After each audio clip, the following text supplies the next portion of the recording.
எளிய மக்களின் வழிகளை உணர்ந்து வலிய போய் உதவும் குணம் ஒரு சில அரசியல்வாதிக்குத்தான் உண்டு. அவர்களுள் ராகுல் காந்தி முக்கியமானவர். பார்ன் வித் சில்வர் ஸ்பூன் என்பது போல கோடீஸ்வர குடும்பத்தில் பிறந்தவராக இருந்தாலும் உலக இன்பங்களை தவிர்த்து நாட்டு மக்களின் நலனுக்காக வாழ முடிவெடுத்து சாமானிய மக்களுள் தன்னையும் ஒருவனாக இணைத்து கொண்டார் ராகுல் காந்தி.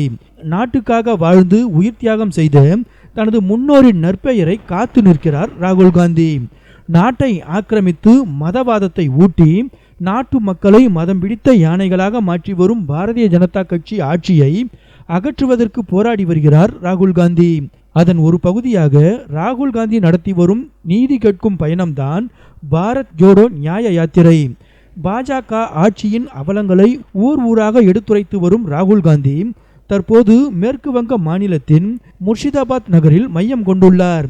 இதற்கிடையே அங்குள்ள பீடி சுற்றும் தொழிற்சாலைக்கு சென்ற ராகுல் அங்குள்ள தொழிலாளிகளின் வாழ்க்கை நிலைமையை பற்றி கேட்டறிந்தார். அதிக நேர வேலை, குறைந்த சம்பளம் என குமுறிய தொழிலாளிகளுக்கு ஆறுதல் கூறிய ராகுல் காந்தி இம்மாநிலத்திலும் தேசத்திலும் மாற்றத்துக்கான சூழல் நிலவுகிறது.